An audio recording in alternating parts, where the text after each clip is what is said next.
you've got to be the brand. But then when you say that, you got to understand what you mean when you say that. A lot of people say that, and it's just the most douchebag, like conceited thing imaginable, and like bragging about yourself as you're the brand. That is not the case at all. This is Right About Now with Ryan Alford, a Radcast Network production. We are the #1 business show on the planet with over 1 million downloads a month. Taking the BS out of business for over 6 years and over 400 episodes. You ready to start snapping necks and cashing checks? Well, it starts right about now. Right about now. What's up, guys? Welcome to Right About Now. Hey, we're always getting right. We're always talking about what's now. And you know we talk about media. But look, you see a smile on my face.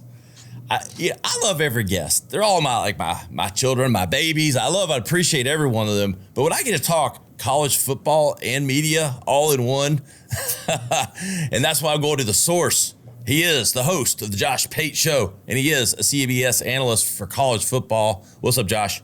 Man, you got me excited now because I love to talk about both of those things as well. And here we are. We're leading up to what most people call pre-Thanksgiving season, and folks like me and you are like, yeah, that's wonderful. And I love the food and I love the family, but brother, we got to figure out the college football playoff. We got a brand new format coming up, and it is an exciting time on all fronts to be in my little corner of the media industry. Hey, man. Yeah. I ain't buying that little corner shit. But we'll get to that. Josh has made a name for himself with college football. I respect. I'll say this, and I'm kind of telling it like it is, Josh. If I don't have anybody I don't like, but I don't always agree with everything. But I do have come to find your judgment to be some of the best in college football. It's unfettered by, any one team. And even when I don't like it, I agree with it. So I'm like, damn. Because, as a Clemson grad and Clemson fan, and winning 2 national titles and, being at the top of the heap for a long time, to acknowledge or know we've taken a little bit of a step back. Some people would kill for even our step back, and I have to realize that our second step is a lot of people's great first best step. But when you set that standard, if it has hurt me, I've had to watch as you've been brutally honest, and I feel like brutally accurate. Yeah, but here's the thing. You know that you're only a prisoner of your own success. If this were Clemson circa 04, 05, 06, everyone would kill to be just a 9 or a 10 win program. But to go back to what you're saying there, when I was growing up, I used to immerse myself in sports talk radio. I worked construction for a little while. I worked heating and air installation. So you're on the job site all day. The only way to make 8 a.m. become 5 p.m. is your lunch break and then what you're listening to. And so I'm just listening to sports talk all day. And I remember my buddies would get just pissed off because everyone wasn't praising Georgia or praising Auburn. And I'd listen to it. And I may not like what a guy said, but I would appreciate the information. I didn't need the affirmation because I already knew how I felt. So I didn't need anyone to stroke my opinion. I just wanted information. I wanted logic-based viewpoints. I'll run it through my own filters. I'll determine whether I like it or whether I approve of it or not. And I always thought to myself, hey, if you ever get in a spot where someone puts a microphone in front of your face, just do it like that. Do content the way you appreciated it being done. I don't think it's a radical concept, but not a lot of people practice it. No, man. And I'll say this, Josh, what I appreciate about you is if you remember this, and people that listen to talk will remember, at one time you had the no spin zone. I feel like, Josh, you are the no spin zone for college football. I do, again, and anyone thinks that you're not, it's because they probably don't. They're a fan of whoever, you might be beaten on that day, because the reality is, sometimes your baby's ugly. Yeah. Boom. And you know what? You don't have to be a doctor to spot an ugly baby. One of my favorite things is they'll come at me and they'll say, well, you never coached. How could you call this out? And I'll always tell them, man, I've never been a doctor, but I know an ugly baby when I see one, and you do as well. Josh, set the table for our audience a little bit. I want to build up, we're going to be talking today for our audience listening about new media. I mean, I think that's really what I'd couch this in the power and impact of YouTube. You're owning your own brand, content, social media, all the power of these things through the lens of college football. But Josh, set the table for everyone and kind of give them your background and building up to today. It is a perfect encapsulation of what new media has presented the opportunity to do, because I grew up down in rural Georgia. I had no family in the business. When I graduated high school, I'm not going to go as far as to call myself a deadbeat, but I was very directionless. If you asked me, what's your career goal? What are you passionate about? If you asked me, I'll back up. If you asked me, who are you?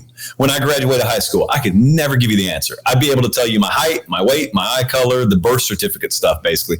But I would not be able to tell you what my talents were, what my passions were, where do they overlap, what's your direction, what's your purpose, what's your why.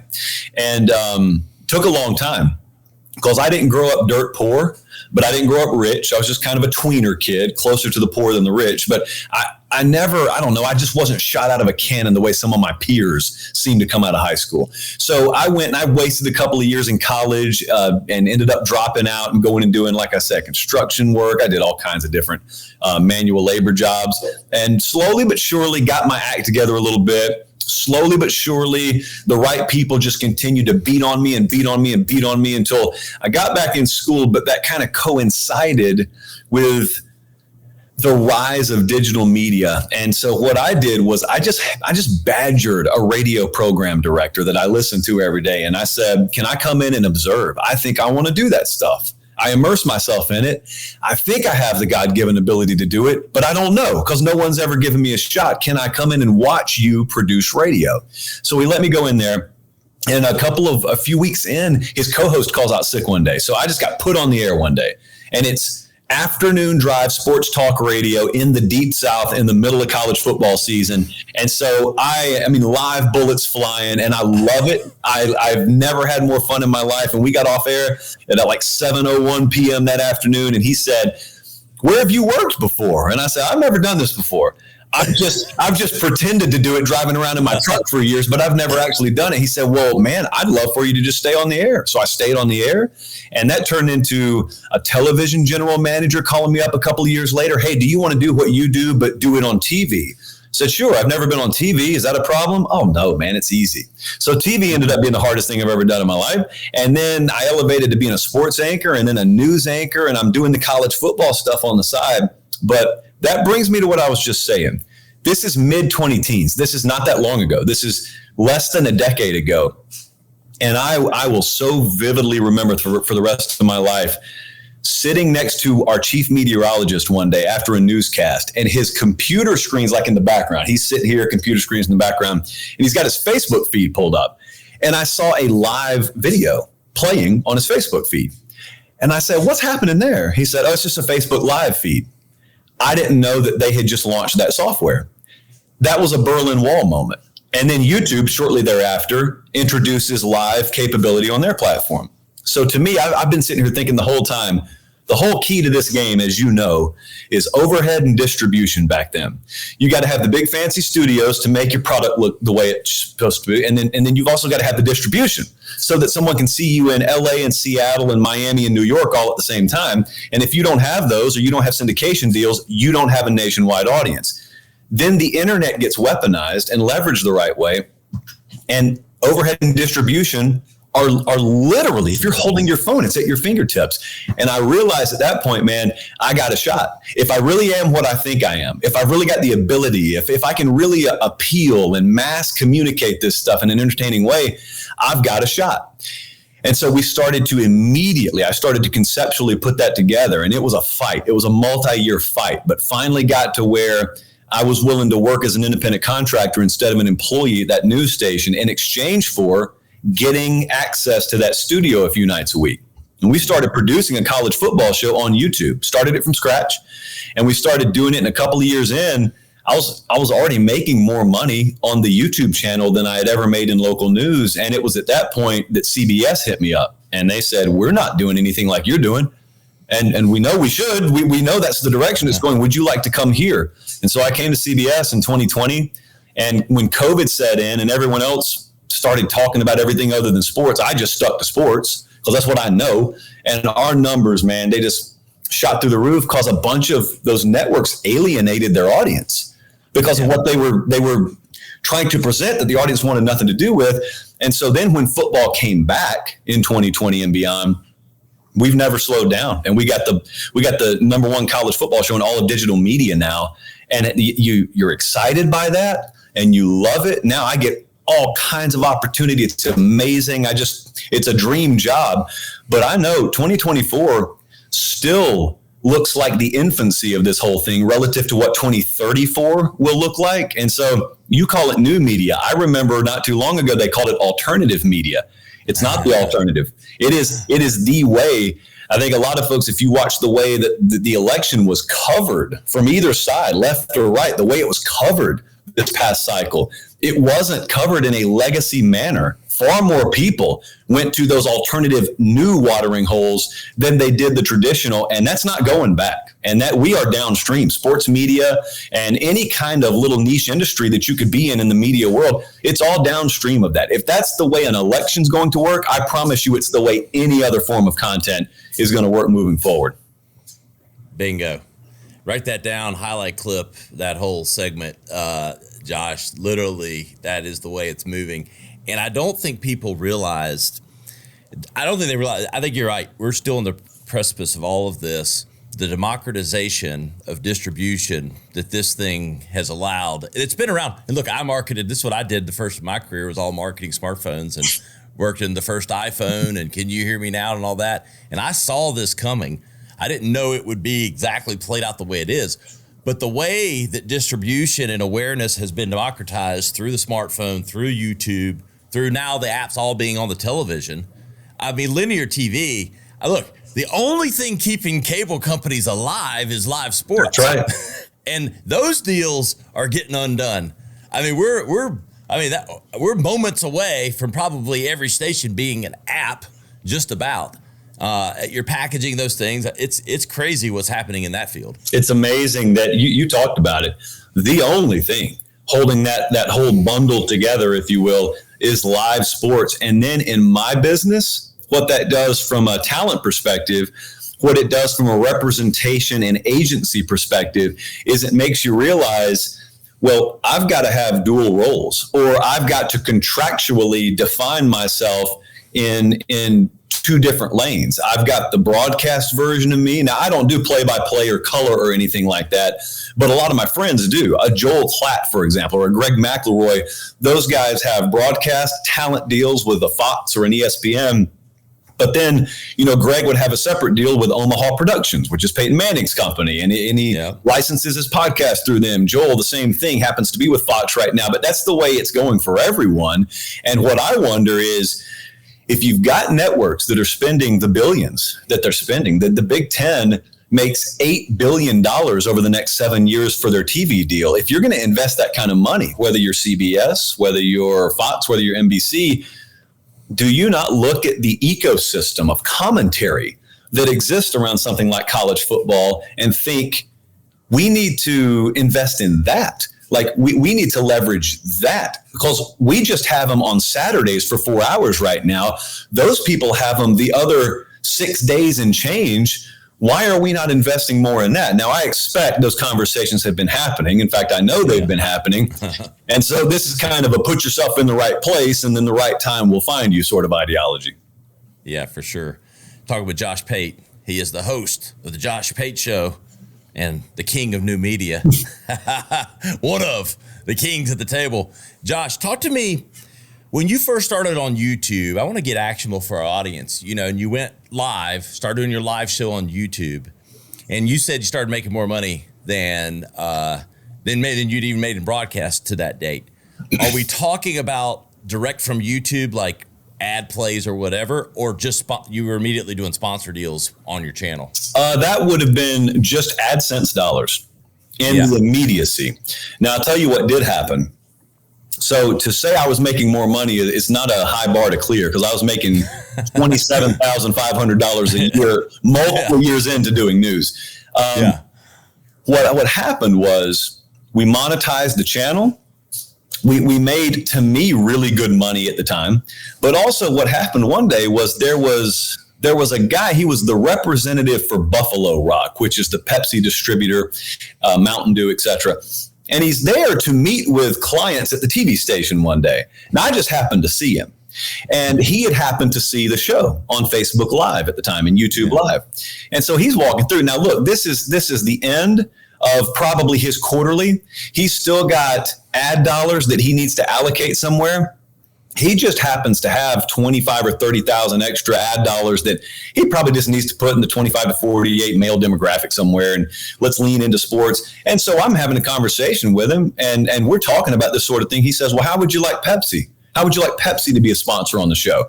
Now, and I'm green as grass. I have no clue how this world works, but that was my first interaction with ad sales for the show.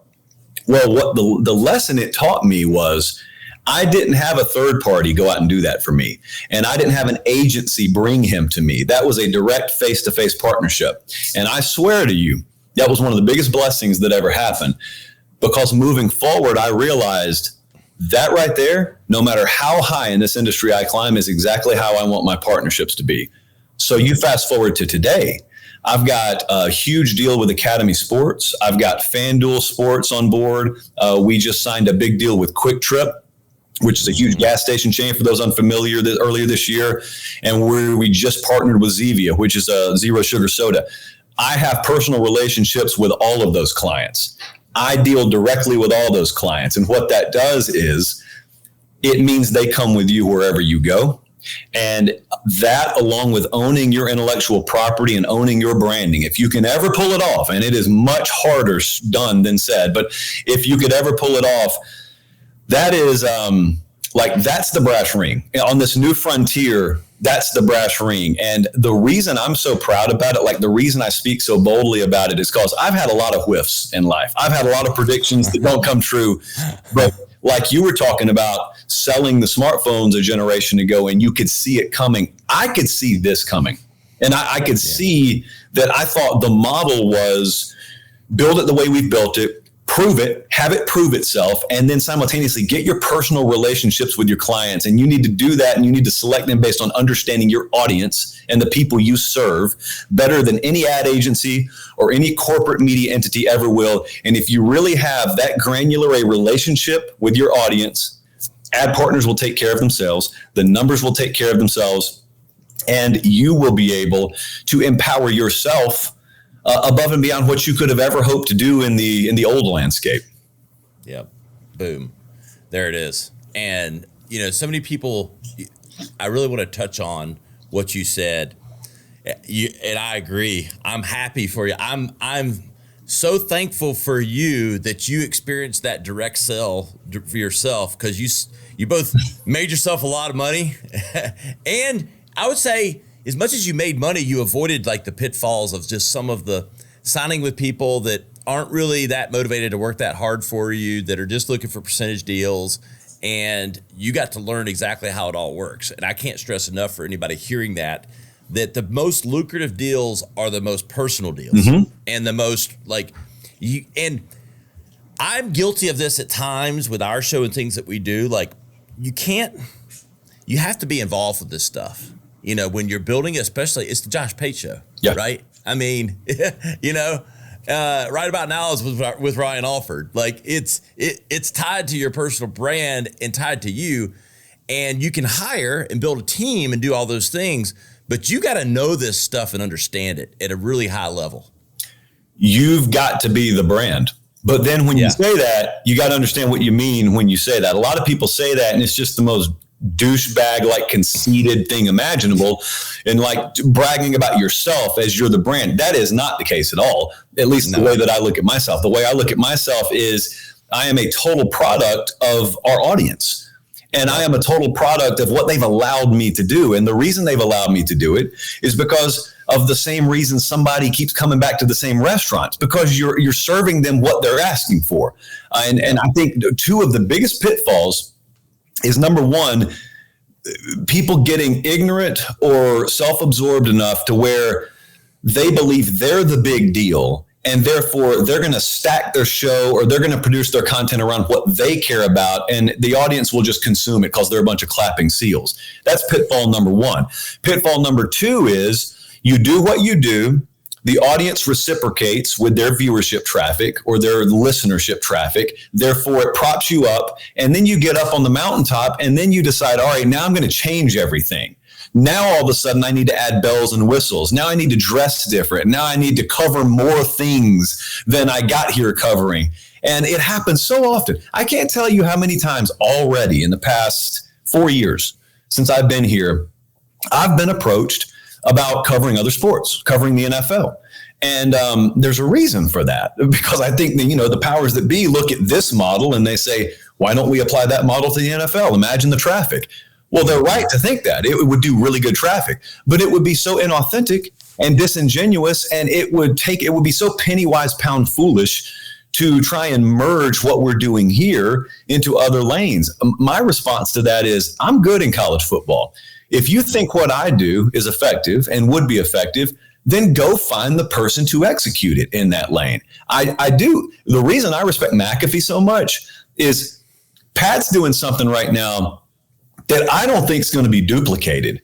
Number one, because it takes a really, really special kind of person to do what he does. But then even if you are a special person, you got to understand, in the generalist arena, by generalist, I mean folks who cover a lot of things. Pat talks about NFL, college football, NBA. You're going to have a trailblazer, and then you're going to have a bunch of duplicates. You're going to have a bunch of copycats. There's only one original. And I am telling you, in a more niche-based, individualized world where people go to exactly what they want. I want college football. I go search for college football. I go search for NBA, to be able to talk about it all, and to be able to convince a network to give you millions of dollars to talk about it all, and to be able to command not just the numbers, but the retention. The retention's the key metric. How often and how frequently can you keep people coming back and tuned in? To be able to do that is so special.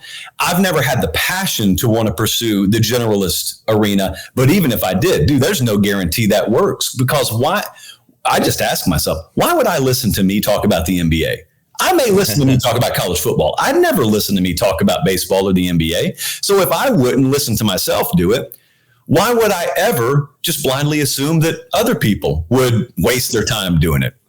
Yeah. Exactly. The riches are typically in the niches, except for the outliers, but it's kind of like, also the young kid that makes $1 million on YouTube. That's one in a billion kids, talking with Josh Pate. He's the host of the Josh Pate Show. Josh, you talked about Pat McAfee. I don't want to beleaguer him, talk about him too much, but I do think, it's a similar path. Didn't he start YouTube first? I know he was an ex-NFL kicker, but I think he built that audience. And I think the only thing I want to do is parallel with what you've done is you guys both build audiences that then you sort of monetized right after the fact. Then that's the similarity, isn't it? I think so. I think what we do, even though there's not been an intentional mirroring of what we do, what Pat does, his timeline of his ascendance has sort of coincided in the generalist arena with what we've been doing in the college football arena. So, you can't miss him, obviously. He's everywhere. And I'm at games a lot of times. In fact, more often than not, I'll be at the same place he is every week. I see him a lot. But even if I didn't ever run into him, you see him from a distance and you understand, wow, some of the elements that have made him successful are the same things that we're getting big return on here. And it's the same principle. It's the same thing of develop yourself, clearly define who you are and what you're about. Listen, just shut up and listen to your audience through their actual feedback and through their traffic patterns. Continue to give them what they're asking for and continue to filter out what it is that you may love, but they don't love, because it's a show for them, not for you. And then the other thing you need to do that he has been very good at doing is being keenly aware of your space and keenly aware of what the other offerings are out there. I think the mistake that a lot of people in a competitive industry make is they spend all their time looking at the other folks who are doing what they do and measuring themselves against those other people. Well, that's not the way competition should work in an on-demand world. In an on-demand world, if you and I are doing the same thing, they'll just go listen to you, then listen to me if they like us both. Okay, it's not like we're both on from 3 to 7 on terrestrial radio in 1993. But the mistake I could also make, even if I understand that concept, is I go look at you and I judge you based on your strengths and weaknesses. That's not it. What we need to be doing is you need to define who the other guys in the space are, define yourself and define the audience. But if you triple Venn diagram that, what you need to be focused on identifying is where is the overlap of me and the audience where the other guy doesn't overlap. In other words, what is not being served to the audience that they're asking for, that I have the capability to provide? That's your sweet spot. That's your difference-making arena. That's where you're going to earn generational wealth and income. And you can clearly see it. If you turn on Pat's show, you can clearly see what's on that show that's not anywhere else. On my show, you would turn it on. On your show, you would turn it on because they're all successful products. And you will very clearly see, if you watch any length of time, there is a thing, there's an element that exists here that doesn't exist anywhere else in the space. And it really works. And it works because these people aren't trying to copy anyone else's formula. Yes, success leaves clues, but you take the clues and apply them to you. You don't try and copy them. And so, when you understand how to harness that, I'm not ever saying it's easy, but it starts to click. It starts to make so much sense and it starts to feel natural because you're just doing you, like you're doing what's in your wheelhouse.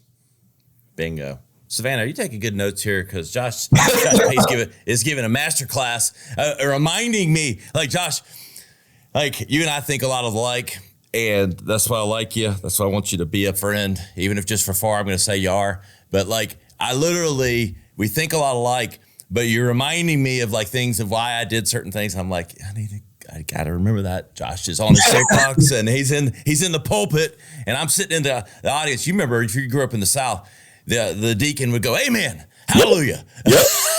Yep. That's me. That was me. Oh, Josh. So talk to me about once you started developing these relationships with sponsors, what was the origins? Like, did you just identify ones that you thought made sense and just go straight at them? They came at us, but yes, we identified. I told the audience a long time ago, I'm always really upfront with them about this stuff. Sometimes the folks at CBS didn't even like how upfront I was, but I'd tell them. I'd still tell them today. You're never going to see the show look like a NASCAR race where there's just signage all over the place. And we could make it like that. I've had 2 conversations with potential partners this morning already as you and I talk. I never wanted the show to be like that because I know when I listen to podcasts, I know, you just instinctively know if you got one that's got 10 sponsors, you know when one's coming, you're going to just hit the fast forward button and there's nothing. It's so transactional. It's just a reader, someone's reading copy that was put in their hand.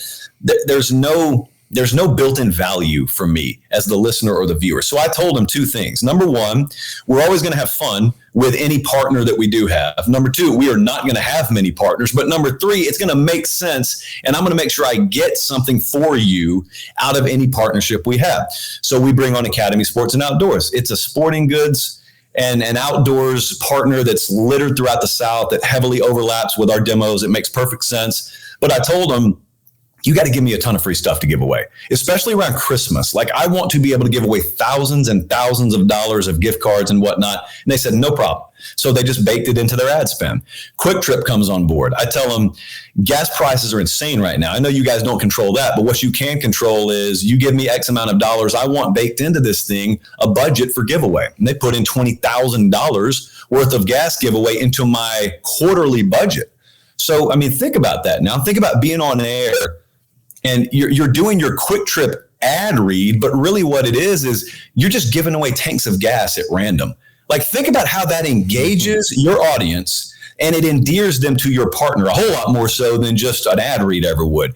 Zevia, same thing. Like, we do very, very granularly integrated partnerships that make sense. There's a return on the investment. And then also we have a lot of fun with those partners. I tell them up front, I don't want to read your copy on the air.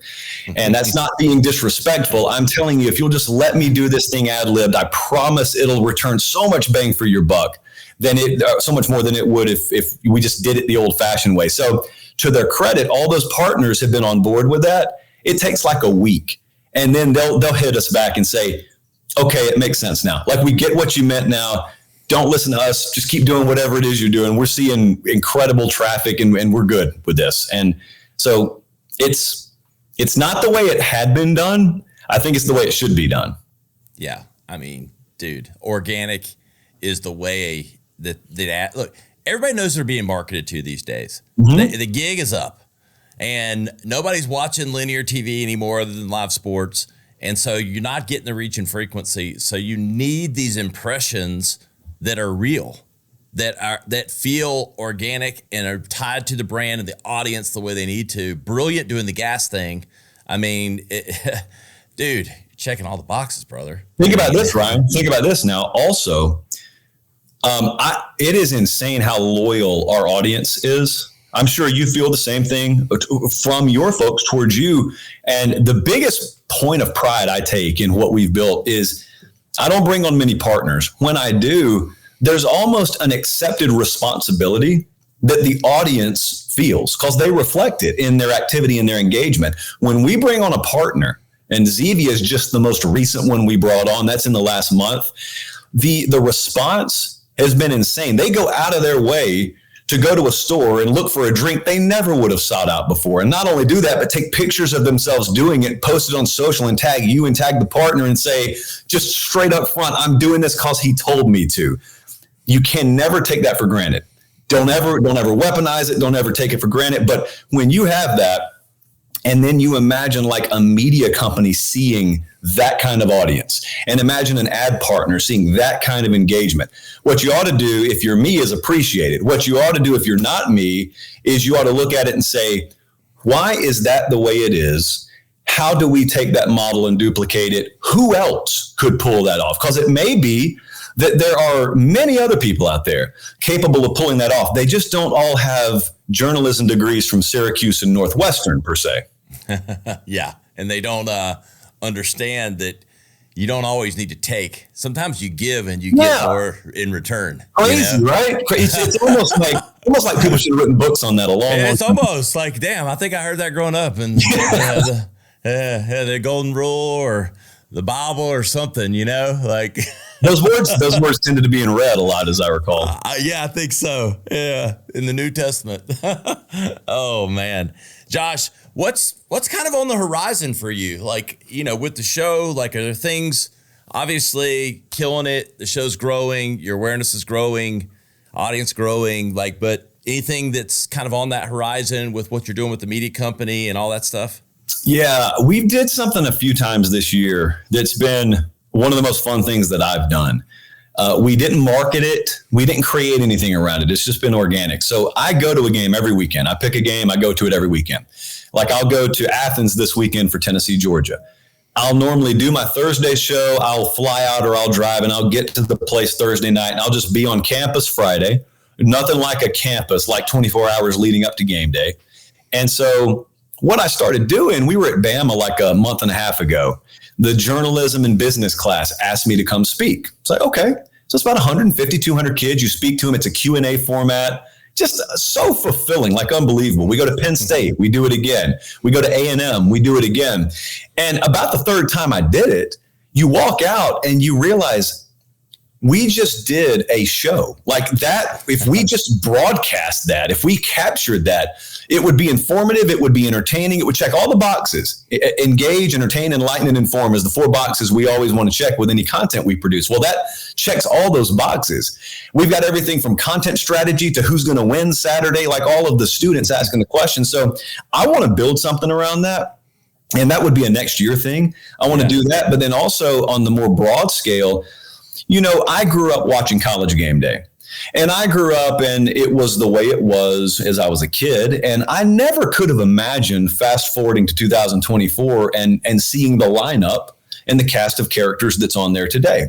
I never could have imagined that sports would be presented the way it is today 20 years ago. And so I just wonder, sort of in the vein that we were just talking about, as it relates to what's next, I wonder, as these broadcast partners look at how much money that they have invested into the live media rights deals to broadcast these games, I just kind of leave myself open and balls in their court, so to speak, of, you got some folks in this space with pretty big audiences, and it is a 100% overlap of your demographic. The people who are watching your games on Saturday are here or are over there with him or him Sunday through Friday.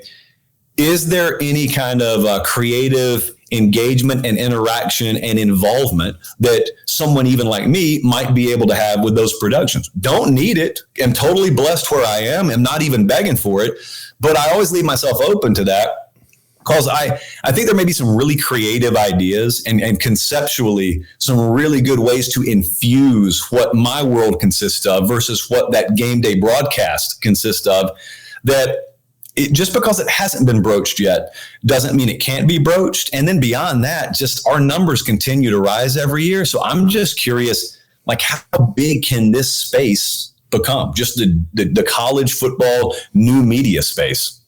Yeah, man. So game day, if you're listening, and I know some people, I mean, you know more than I do probably in that space, but yeah, call my brother Josh. Like, I'm telling you, you need to bring these worlds together. I think you're making enough noise. Your phone might be ringing, sooner than later, if I had a feeling. But I think you're right, man. There's something about, I don't know, where my mind when you were talking about that was the activity that you have during the week that leads up to, because I feel like Saturday's game day is all about Saturday and the games that day. Right. And I know they film a few vignettes, like depending on what campus they're on, but there's something really interesting about the analysis that you do throughout the week and how that can be integrated into Saturday. I agree with you. The one element that I've always thought is lacking from a broadcast, two things really, and they've never made sense to me. The first is when you watch an NFL broadcast, it is almost presented against the backdrop of the NFL draft. Everyone knows where a guy was drafted. Everyone knows where he played college. Like, that's just part of the story of an NFL Sunday. That is not the way that college football games have been broadcast. And it's so funny that the talent acquisition arm of college football is like its own little college cultish industry. It's like, do you follow recruiting? Yes. Do you follow college football? Yes. It's one and the same. It's no different than the draft and NFL on Sunday. But college football broadcasts have never developed the capability of like speaking recruiting fluently. That's the first thing. And I don't claim on being a specialist in that arena. But the second one, I think I do have a pretty good grasp on. When you are watching like LSU Alabama last weekend, we were at that game.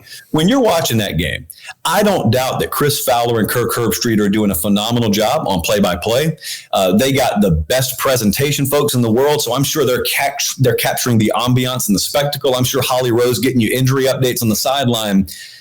But where's the person to add the context of, these LSU folks, they're really disgruntled and they're unhappy. Wow, look at this stadium clearing out. Like, where is the loyalty? Well, where's the person who tells you, when Brian Kelly got to LSU in his first year, what people don't realize is he removed a lot of the Louisiana flavor from the program. He fired a lot of people that were long-time, like institutional Louisiana people in the program, and it rubbed the fan base the wrong way. And as long as he wins, he has enough equity, but that equity is very short-lived if they lose. He does not have the benefit of the doubt per se from this fan base because he did not endear himself to them in the early outset of his tenure here. That stuff matters. That is stuff that people are talking about year round, Monday through Friday included, down on the bayou. But if you just swoop in there as a national broadcast team, and your job is to know depth charts, and your job is to know injury updates, and your job is to know transition in and out of break, play-by-play, that's just not at the forefront of your mind. But it's at the forefront of someone like me, Michael. That's all I do every week. And I think that's the element that I would love to see added to some of these major broadcasts. And it just takes you further. It immerses the audience further. Everybody knows everything about the NFL when they watch a game. I still think there's a lot about college football that's a total mystery to the casual viewer that could easily be explained with the proper context. I got an idea. The JPP. So here's what it is. It's a pulse meter on the screen, and it comes on. The JPP comes on when they're talking about two teams. And when they're talking about two teams, the JPP meter starts pulsing, and Josh Pate breaks in. Oh, beautiful. He gives them the Josh Pate pulse, which is the inside of of that kind of shit. So I guess it's like a mechanism you put on my shirt, and the harder I pound my chest, the more the pulse meter goes up. Yeah, but I'm saying on the game day actually broadcast, you have the JPP, the Josh Pate pulse, which is the insider stuff on any given matchup. Yeah, and you don't do it on every game, but let's just say 5 games a weekend. You get the JPP meter pulsing because there's a news behind the news. I'm all for it. Now, I assume you haven't trademarked that yet, so it's still out there to be had. But yeah, I'm all for it. No, I just made that shit up, dude. I'm an idea guy. But I think that's the integration. That's what we're talking about. Like the real inside scoop, like the deep knowledge, the deep pulse. I don't know, man. I agree with you. There is it's surface level for sure. And I think that's why I like your show is like the depth, and that's why it's popular all week. Is the depth of the insight and the knowledge that, and I think you nailed it. Like that encapsulates for me for why stay in your lane, dude. You can't get that granular if you're doing 12 sports. Right. Right. Yeah. It's why I don't do it. It's because I've always thought to myself, if this were 1993, but the new media world exists, you'd have like 1 or 2 or 3 people covering all of sports. And so you wouldn't have to dive deep, but it's not that way. Everyone's got access to this stuff. So with the proliferation and saturation of any given market, inevitably someone's going to dive deeper and deeper and deeper in a lane of that market. Therefore, me as the consumer, why would I ever listen to someone scratch the surface of all of these lanes when any given lane has someone going 5 layers deeper? I'll just listen to the dude going 5 layers deeper. It's why I'm still fascinated that these weekday shows, these morning shows during the week on ESPN or FS1 or whatnot, I'm fascinated that they do traffic. I'm all for it, man. Like get as much viewership, make as much money as you can. I'm all for it. I'm just so fascinated that still has broad appeal when you have such specialized and custom made on-demand content in any given lane now. Yep. Josh, as we close out, give me your state of college football. We're sort of in this wild, wild west with NIL and all that stuff, but what's both your pulse, your knowledge, watching it, and maybe what you're hearing from the insiders? Like, I mean, the 12-man thing's lining up. There's drama already from it, but I mean, give me the state of the state and who you think's going to win it all this year. Well, I'll start from the back and work to the front. Oregon's the best team I've seen this year. I still think there's a lot of potential with Texas. I'm not writing Texas off at all. I really think if they click, they can be as good as anyone. Yeah. Wonder about Ohio State's offensive line if they have to win 3 games against really plus-level defensive fronts. Alabama, if they run Jalen Milroe like they just did, can compete with anyone. Good grief. Yeah. But the state of college football overall is like we're living in the middle of a documentary. We're about a third to 2/3 of the way through the documentary, but we don't realize we're living in it right now. I think by the time this documentary concludes, we will have got to a place where revenue sharing is fully incorporated into college football. There isn't so much random parity and like competitive balance. The big boys will largely reestablish themselves as the big boys. And maybe that's through natural selection, or maybe that's through brute force strength of the SEC and Big Ten saying, we're going to flex on you until we get it set the way we want. I think self-governance overtakes NCAA governance. I think that goes to the conference level and they take it upon themselves to police themselves. I think you will look back and you will look at some coaches that were fired during this period and in retrospect say, man, that guy never had a chance. He was in the path of the tornado. Like Andy Dufresne said in Shawshank, I was in the path of the tornado. And I would not be shocked if we see a major coach or two not retire, but just step away from the sport for a few years, wait for it to settle itself, and then get back in. If I were 48 years old right now and I had security, I could step away. I could go do TV for 5 years, make really good money, and then step back in at 54 or 55 years old, still have another 15 years of coaching, but I don't have to worry about the mess that NIL is right now and the mess that the portal is right now. Hopefully, cooler heads inject themselves and they get the thing righted. And I think in the near future, we'll have whatever the new college football is established. We'll have it. We're just not there right now. We have not even come to the point where we can assess the damage because we're in the middle of the storm. The storm will pass, then you'll assess the damage, then you'll rebuild, and this is heavily metaphorical, obviously, but it'll be whatever the new normal is in a few years. It's just not there right now. Clearly. And I wonder if it's like an arms race, because right now, it's seemingly whoever can write the largest check. Yeah. I mean, and there's no salary cap, right? I'll tell you the trade-off to that, though. Trade-off. I've talked to a lot of coaches about this. There was a fear/theory at the outset of the whole Wild West era that's what it would be. Just whoever writes the biggest check and hands out the most bags, that's who's going to win because that's who will get the talent. Well, A&M was an extreme example of that a couple of cycles ago. And they go and they buy the highest rated recruiting class of all time. And it's not there anymore. Because what guys have found is it is a whole lot more complex than just paying guys a lot of money. You have to be able to spend, true, but you have to be able to make kids buy you at the end of the day. They have to buy Texas A&M. They have to buy Oregon. They have to buy Texas, because really what it comes down to is the only way to maximize that talent is if that talent is all in for you, if that talent's willing to go over a cliff for you, because the competition will be willing to, inevitably, whoever you play. And if you just hire mercenaries, they'll look good, they'll make some big plays. But when it comes time to stick their face in the fan, when it comes time to go over the cliff, those guys aren't bought into you.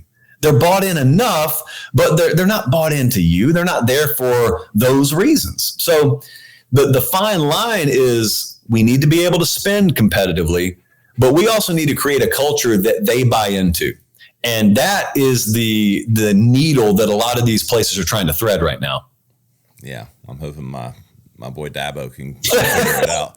Because he's got half that equation, right? Yeah, he sure does. Yeah. And the money, they got enough money, and especially once they can pay direct. It's just whether or not he can kind of, I don't know. I think like most betting men that are outside the program, they're not betting for it. But it's hard. It's really hard on two fronts for me with Dabo.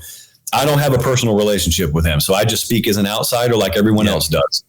I really respect someone who defines their principles and values and sticks to them, whether I personally agree with them or not. Like we just came through an election season. I got friends who voted the way I did and friends who voted opposite the way I did.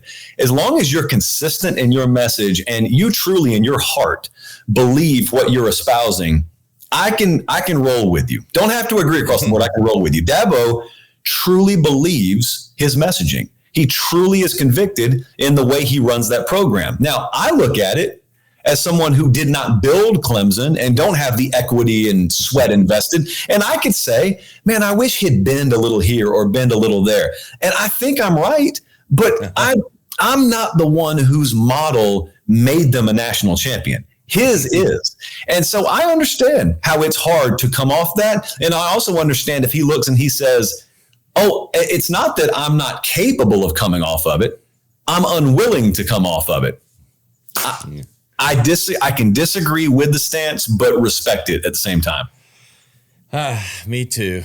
And, you know, the dude's going to have a statue and deserves 5 of them outside the stadium. But it's getting a little bit to the point of, you know, we'll see how the season plays out. There you go. We feel the same way.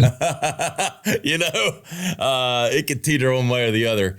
Josh, it's been a masterclass in media in general. I think we'll be dropping sooner than later the word new or alternative. It's just media today. There you go. At the end of the day. Josh, where can everybody keep up, learn more, watch the show, all the call outs? Yeah, first off, I appreciate you having me, man. This has been a lot of fun. Yeah. If you want it on YouTube, it's Josh Pate's College Football Show. It's the same thing on podcast. It's my name on social. So it's pretty easy to find me. It's pretty consistent across the board. Yeah, man. 4 letters twice makes there you go. Josh Pate. Hey, I encourage our listeners, even if you're not in college football, you appreciate the wisdom and the knowledge and the directness that Josh brings. It's refreshing. It's a fresh voice. It's different. That's what I love about you, Josh. It's not only is it feels like no spin, but there's some of this blend of like academic, like knowledge combined with approachability and fun. I don't know how you pull it off, but you do it well. Hey, look, that's exactly what we're going for. So you just summarized my business card better than my business card. So I appreciate that, man. Sweet. Hey, guys, you know where to find us. RyanIsRight.com. Look for the highlight clips. And look, it's going to be a masterclass in media from my friend Josh Pate. We're going to have highlight clips galore from this show. And look, you know where to find me. I'm at Ryan Alford. That blue check before you can buy it. We'll see you next time. Right about now. This has been Right About Now with Ryan Alford, a Radcast Network production. Visit RyanIsRight.com for full audio and video versions of the show or to inquire about sponsorship opportunities. Thanks for listening.